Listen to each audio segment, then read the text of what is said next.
히브리서 12장 1절부터 8절까지만 읽겠습니다.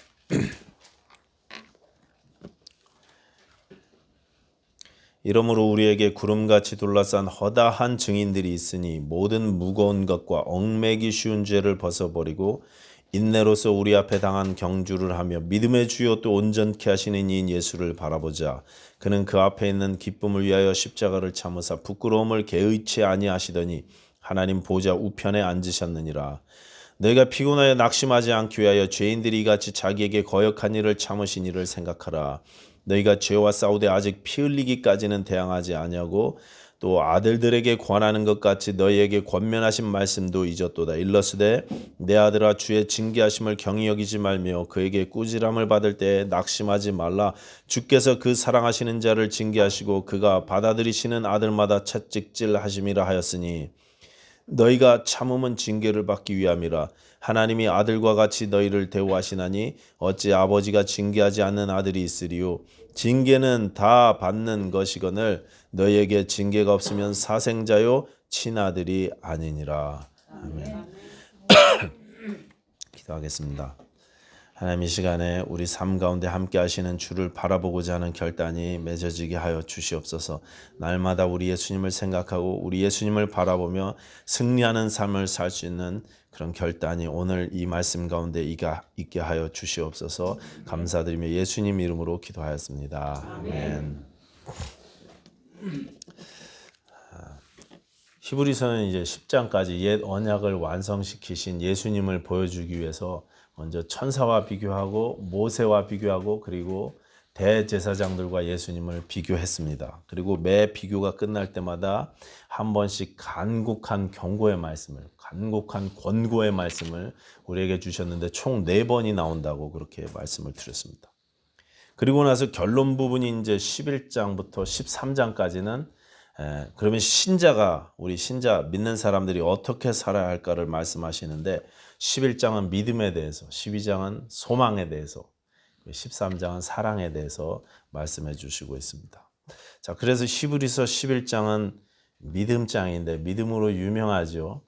믿음은 바라는 것들의 실상이요 보지 못하는 것들의 증거니 선진들이 이로써 증거를 얻느니라. 이렇게 시작하시면서 총 18분의 믿음의 선진들의 이름을 쭉 열거하고 있습니다.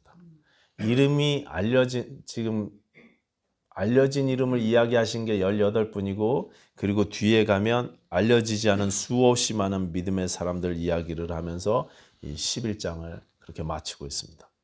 그리고 이제 12장이 시작되는데 자, 오늘 본문 12장 1절을 보시면 그러므로 이렇게 시작하죠. 이러므로 이렇게 시작합니다. 이 말은 곧 이 12장 앞부분이 11장의 결론이라는 그런 뜻입니다. 11장과 이어지는 결론이라는 말씀인 것입니다. 근데 오늘 본문은 그 11장의 믿음의 선진들의 삶을 달리기 경주에 비유하고 있습니다. 첫 순교자였던 아벨부터 마지막에 나오는 신자들까지 더 좋은 부활을 바라면서 기꺼이 고문과 학대와 환난과 핍박을 감내하며 죽어갔던 모든 믿음의 선진들의 이야기를 하면서 그 신앙을 달리기 경주라고 표현하고 있는 것입니다. 그러면서 우리도 그런 우리 앞에 당한 그 달리기 경주를 기꺼이 달리자, 기꺼이 경주하자, Let us run 이랬죠. 함께 달리자 이렇게 권면합니다. 제가 지난주에 카톡 동영상으로 한국에 계신 제 부모님하고 예배를 드렸는데 제가 설교를 하라고 해서 제가 셋이서 이 설교를 했는데 바로 오늘 본문 말씀으로 제가 권면을 드렸습니다. 신앙은 끝까지 달리는 달리기 경주니까 은퇴했다고 끝난 게 아니고 건강이 약해져서 집에만 계시니까 끝난 게 아니라고 끝까지 달리시라고 끝까지 견디시고 인내하시라고 그렇게 말씀드렸어요. 여러분 신앙은 끝까지 달려야 되는 달리기 경주인 것입니다.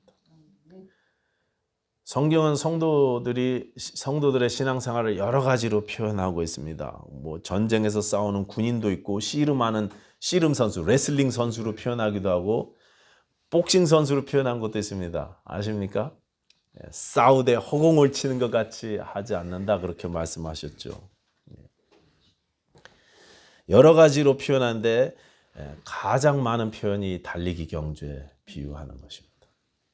신앙생활을 달리기 경주에 비유하는데 디모데후서 2장 5절, 고린도전서 9장 26절 이런 데가 대표적입니다. 사도 바울도 자기 자신의 신앙 경주를 가르쳐서 디모데후서 4장에 보시면 내가 선한 싸움을 다 싸우고 나의 달려갈 길을 마치고 믿음을 지켰다 이렇게 이야기했어요. 나의 달려갈 길을 다 마쳤다 이렇게 고백하십니다. 믿음을 달리기 경주에 비유하고 있습니다.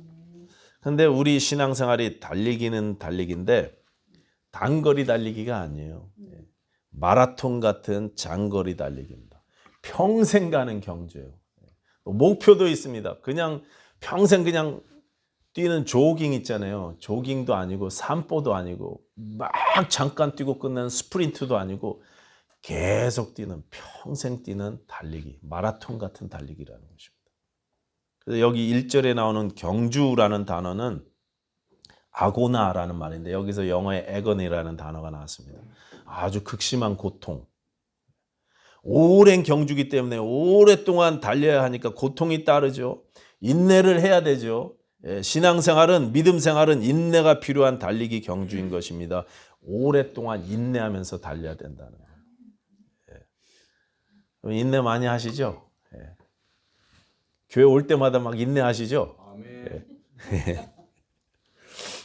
우리가 예수 믿어서 고통도 해결되고 또 아픔도 없어지고 문제가 없으면 제일 좋겠지만 우리의 바람과는 다르게 하나님께서 우리에게 종종 고난을 허락하십니다. 고통을 허락하십니다. 인내가 필요한 고난이 우리에게 주어집니다. 성경은 이제 하나님의 자녀가 되었으니까 네가 축복을 받아서 만사 형통하고 세상적으로 뭐 잘 먹고 잘 살 거다 이렇게 약속하시지 않고 오히려 믿는 자에게 반드시 고난이 있을 것이다 그렇게 말씀하셨어요. 너는 그리스도 예수와 함께 고난을 받아라 이렇게까지 말씀하셨습니다. 네가 믿음으로 살려고 하면 반드시 고난이 있을 것이고 그때 너는 그 안에서 하나님의 인도하심을 구해야 하고 하나님의 음성을 구해야 하고 그리고 하나님의 인도하심에 순종을 해야 된다 이렇게 말씀하시는 것입니다. 그래서 오늘 본문 3절도 보시면 우리를 피곤하게 만들고 낙심하게 만드는 고난이 있다 이렇게 말씀하십니다. 있어요. 우리 삶을 지치게 만들고 어렵게 만드는 공격들이 우리 주변에 있습니다. 많습니다. 어떤 여인이 있었습니다. 삶에 어려움이 있는 가운데 이분을 누군가 전도를 했어요. 예수님 믿으시라고. 그래서 이분이 말씀을 듣고 그 마음에 와닿아서 예수님을 믿기로 결단을 했습니다. 나도 예수님을 믿겠습니다. 개인의 주와 구세주로 영접했습니다. 그렇게 신앙생활을 시작하면서 하나님을 사랑하기 시작했는데 여전히 삶의 아픔은 있죠. 어려움이 있습니다. 가족의 관계 간의 어려움이었습니다. 그런데 얼마 지나지 않아서 이분이 암병에 걸리고 말았어요. 암에 걸렸어요.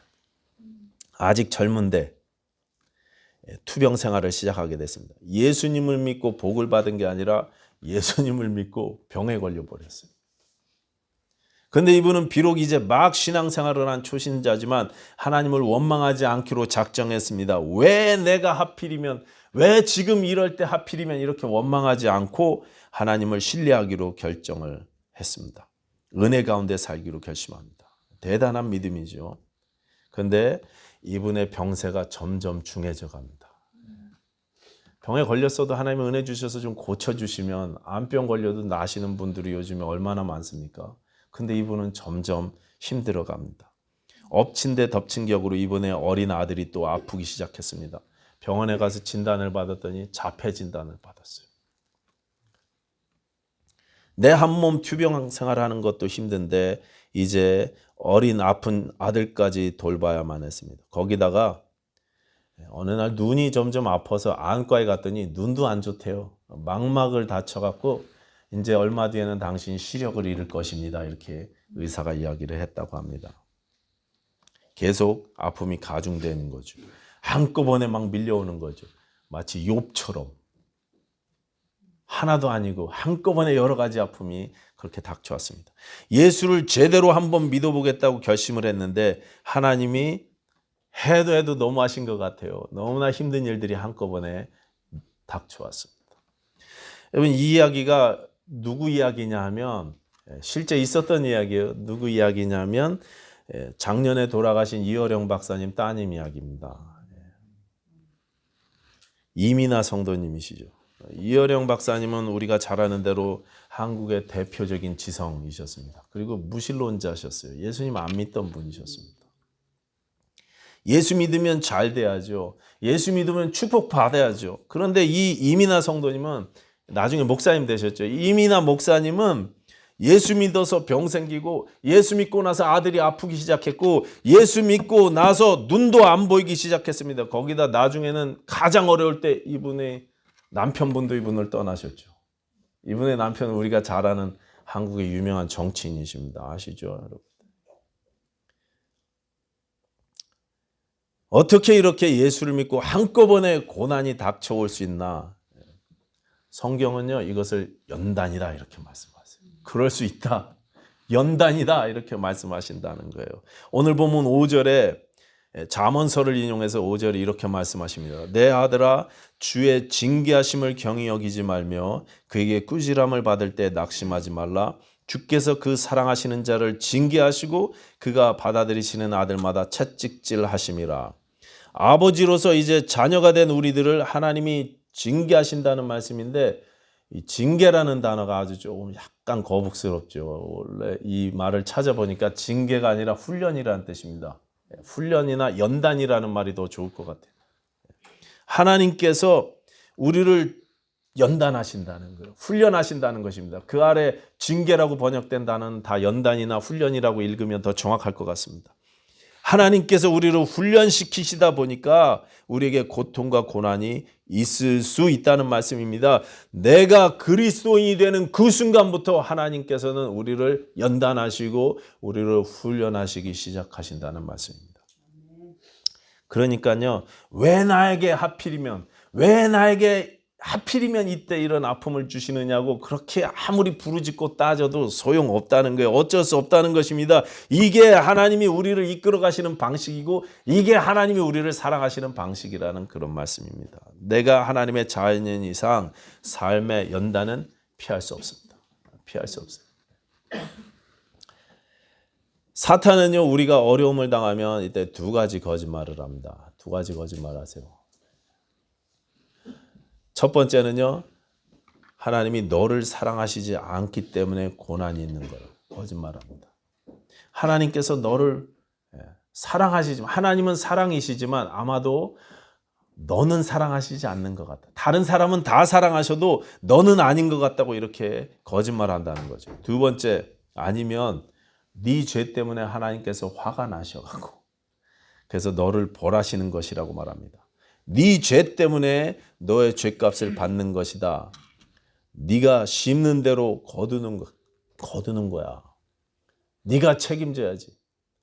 마치 가책을 받아서 후회하면서 예수님을 팔았다가 후회하면서 되돌아갔던 가룟 유다에게 종교 지도자들이 했던 것처럼 우리가 무슨 상관이냐, 네가 책임져라 했던 것처럼 사단은요, 네가 책임져야 된다고 그렇게 이야기합니다. 네가 죄를 졌으니까 벌을 받는 게 당연하다 이렇게 거짓말을 늘어놓는 거죠. 은혜 복음은요, 그렇게 말씀하시지 않습니다. 오늘 본문 10절 보시기 바랍니다. 뒷부분에 이렇게 돼 있어요. 오직 하나님은 우리의 유익을 위하여 그의 거룩하심에 참여하게 하시느니라. 죄 때문이 아니에요. 죄 때문이 아니에요. 앞에 히브리서 11장에 나오는 믿음의 선진들이 고난을 당하고 순교를 당한 것은 죄 때문에 당한 게 아니었어요. 죄 때문에 벌 받은 게 아니었습니다. 하나님이 나에게 관심이 없거나 나를 사랑하시지 않기 때문에 오는 아픔들도 아니었습니다. 오직 나의 유익 때문에 거룩하심에 참여케 하시려고 그 기쁘신 뜻 가운데 이 연단과 훈련들을 허락하셨다는 것입니다. 우리에게 아픔이 오는 것은 하나님께서 우리의 유익을 위해서 허락하셨다는 말씀입니다. 그래서 CCC의 창립자였던 빌 브라이트 박사님께서는요, 고난은 변장된 축복이다 이렇게 말씀하셨습니다. 신자에게 유익하다는 것입니다. 때로는 삶이 아픈 것도 실패한 것도 힘든 것도 유익할 수 있다. 축복일 수 있다 이렇게 말씀하셨어요. 그가 신자라면, 하나님을 신뢰한다. 11절 보십시오. 뒷부분에 11절. 그로 말미암아 연단을 받은 자들은 의와 평강의 열매를 맺느니라. 하나님이 기뻐하시는 열매 맺는 인생이 되기 때문에 축복이고 열매 맺는 인생이요 가치 있는 인생이 된다는 것입니다. 의와 평강의 열매를 맺는다. 그래서 야고보 사도는 뭐라고 하십니까? 1장 2절. 시험을 당하거든 온전히 기쁘게 여기라 그렇게 말씀하셨어요.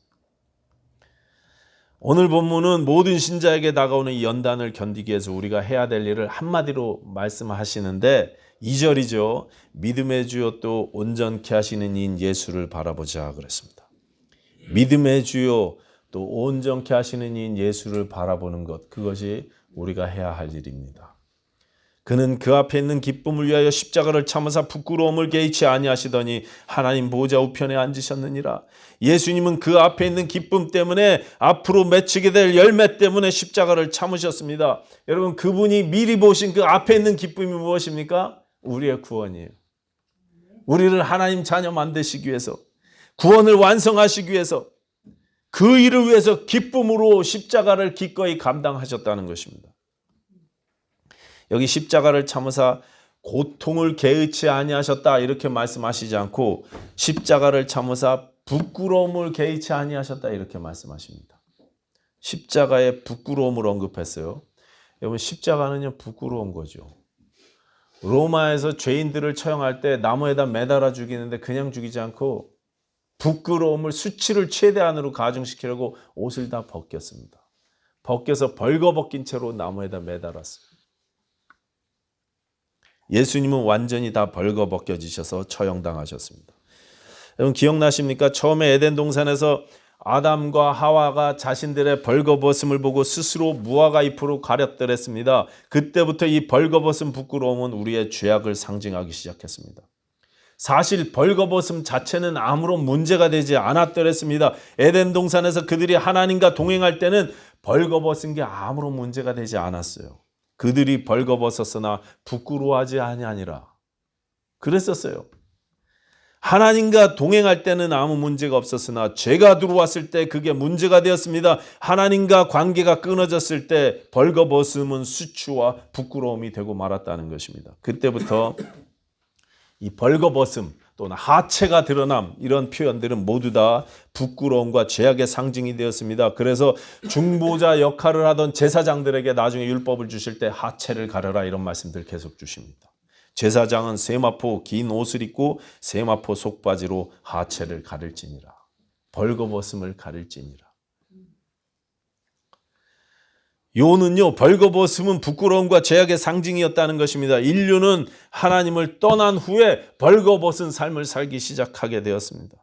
그런데 우리 주님께서 친히 십자가를 지시고 친히 옷이 다 벗겨지셨습니다. 그러나 그 부끄러움을 다 참으셨어요. 죄가 없으시고 죄를 모르시고 죄를 행하지 않으신 그분이 옷이 벗겨진 죄인의 모습으로 십자가에 매달리셔서 부끄러움을 다 감당하셨다는 것입니다. 다 감당하셨어요. 나를 위해서 그 수치와 조롱과 저주의 십자가를 참아내신 예수를 바라보면서 우리도 인내하고 우리도 이겨나가야 한다고 오늘 본문이 우리에게 말씀하시는 것입니다. 11장 앞에 있는 모든 분들이 다 그렇게 예수님처럼 인내하면서 살았고, 그리고 우리의 믿음의 창시자, 시작이 되시고 마지막이 되시는 예수님도 그렇게 친히 인내하시면서 당신의 사명을 완수하셨으니 우리도 뒤로 물러서지 말고 우리 주님처럼 인내하면서 앞으로 나아가자는 것입니다. 이 우리에게 당해진 이 경주를 끝까지 달리자는 것입니다. 3절 너희가 피곤하여 낙심하지 않기 위하여 죄인들이 이같이 자기에게 거역한 일을 참으신 일을 생각하라. 예수님을 바라보고 예수님을 생각하면서 예수님의 인내를 생각할 때 우리도 인내할 수 있고, 예수님의 참으심을 생각할 때 우리도 참을 수 있고, 예수님의 끝까지 감당하시는 그 모습을 보면서 우리도 우리에게 해당된 믿음의 경주를 끝까지 잘 마칠 수 있습니다. 그분의 흘리신 보혈과 십자가 희생을 생각할 때 우리가 참고 승리할 수 있는 줄로 믿습니다. 우리가 지쳐있고 실망해서 막 흔들릴 때 하나님께서 주시는 음성이 무엇입니까? 12절, 13절 여러분 보십시오. 오늘 읽지는 않았지만 히브리서 12장 12, 13절 이렇습니다. 그러므로 피곤한 손과 연약한 무릎을 일으켜 세우고 너희 발을 위하여 곧은 길을 만들어 저는 다리로 하여금 어그러지지 않고 고침을 받게 하라. 우리가 피곤한 손, 연약한 무릎이어도 일으켜 세워라 이렇게 말씀하셨어요. 일으켜 세워라. 믿음의 처음과 끝 되시는 예수님을 바라보면서 한 걸음 한 걸음 뚜벅뚜벅 따라 나가라, 그렇게 말씀하십니다. 그러니 여러분, 항상 십자가 위에 예수님을 생각하고 예수님을 바라보시기 바랍니다. 나를 위해 보혈 흘리신 그분을 생각하시기 바랍니다. 나를 자신을 거역한 수많은 백성들 앞에서 벌거벗겨진 수치를 참으시고 그 끔찍한 고통을 감당하신 예수님을 바라보시기 바랍니다. 그리고 그 예수님처럼 우리도 끝까지 우리에게 당한 경주를 마치실 수 있는 저와 여러분들 되셨으면 좋겠습니다. 아멘. 아까 말씀드린 그 이민환 목사님이 암병으로 투병 생활을 시작하신 곳이 하와이였대요. 원래 하와이에 계셨었다고 합니다. 그때 혼자서 이 아픈 아들을 돌보면서 투병 생활을 하셨는데 그 딸의 모습이 너무 안타깝고 불쌍해서 이어령 박사님이 하와이에 딸 보러 오셨대요. 오셔갖고 넌 눈은 왜 그러냐, 또 병은 어떠냐, 몸은 좀 어떠냐 이렇게 물어보셨겠죠. 그랬더니 딸이요 그냥 다 괜찮다고, 무조건 괜찮다고만 그러면서 한다는 소리가, 아버지 저는요 하나님을 사랑하고요 하나님도 저를 사랑하십니다. 저는 하나님을 사랑하고요 하나님도 저를 사랑하십니다. 그랬더니 그 소리를 듣고 이어령 박사님이 이렇게 대답했답니다. 하나님이고 뭐고 다 집어쳐라. 그게 무슨 신이냐? 자기를 믿는 신자를 그렇게 벌 주시고 자기 믿는 그렇게 섬기는 그런 신자를 도와주지 않는 신이 무슨 신이냐? 그렇게 막 속상해서 하신 말씀이겠죠. 근데 이 이민아 목사님이, 그때는 성도님이 그러지 말고 아버지도 예수 믿으셔야 돼요. 아버지도 예수 믿게 되기를 원합니다. 그래갖고 제 소원이에요, 아버지. 그래갖고 그 주에 그 아픈 딸의 송화에 못 이겨서 그 하와이 현지 원주민 교회에 나가셨다 그러죠. 거기에 교회에 나가셨고 처음으로 교회에 나가셨고 그날 은혜 받으셨어요. 그래서 이분이 그날 예수님을 나의 주와 하나님으로 고백하시게 됩니다. 그 딸의 간절한 기도 제목이 응답되어서 무신론자였던 그 아버지가 예수님을 만난 것입니다. 그 후에 이제 한국에 오셔서 제가 방송에 가끔 나오시는 거, 이민아 목사님 방송에 나오신 거 몇 번 뵌 적이 있는데, 방송으로 뵌 적이 있는데 얼마 뒤에 암으로 결국 세상을 떠나셨죠. 아프셔서. 이 이민아 목사님은 떠나셨고 이어령 박사님은 작년에 돌아가셨습니다. 근데 작년에 돌아가시기 직전까지 이분이 하나님의 은혜에 대해서 책을 쓰시고 그리고 하나님의 은혜를 간증하면서 그렇게 다니시던 모습을 기억합니다. 여러분, 지금 힘든 일이 있으십니까? 고난 가운데 계십니까? 오래 기도했지만 응답되지 않는 남모르는 아픔이 있습니까? 다 그렇죠. 우리가 다 안 그런 척 이렇게 앉아있고 웃고 있지만 속으로는 다 아픔을 가지고 있어요. 모두 다 아픕니다. 모두 다 고통이 있습니다. 근데 제가 감히 여러분에게 도전합니다. 그 모든 어려움을 하나님의 사랑의 증거로 받으시기 바랍니다. 하나님이 나를 버리신 증거가 아니라 하나님이 나를 아끼시는 증거라고 여러분 그렇게 믿으시기 바랍니다. 나를 사랑하시지 않기 때문이 아니라 오히려 나를 사랑하셔서 허락하신 연단이다, 이렇게 믿으십시오. 이게 저주의 증거가 아니라 내가 하나님 자녀가 되었다는 자녀됨의 증거라고 믿음으로 선포하시기 바랍니다. 우리 앞에 수 없는 믿음의 선배들이 다 그렇게 예수님을 바라보고 예수님을 생각하면서 주의 말씀을 붙잡고 한 걸음 한 걸음 나갔어요. 십자가를 참고 인내하신 예수님을 바라보면서 나도 주의 은혜를 간구하면서 인내하며 승리하겠습니다, 이렇게 결단하실 수 있는 우리 21세기 침례교회 존귀하신 성도님들 다 되실 수 있기를 예수님 이름으로 부탁드리겠습니다. 기도하겠습니다. 하나님 아버지, 감사합니다. 어떤 경우에도 우리가 예수님을 바라보게 하여 주시옵소서. 예수님을 생각하게 하여 주시옵소서. 예수의 십자가를 생각하게 하여 주시옵소서. 하나님이 나를 사랑하시고 나와 함께 하신다는 사실을 흔들리지 않고 믿게 하여 주시옵소서. 우리에게 당한 이 경주를 끝까지 잘 감당하며 달리는 귀하신 성도님들 다 될 수 있도록 우리를 축복하여 주시옵소서. 예수님 이름으로 기도하였습니다. 아멘.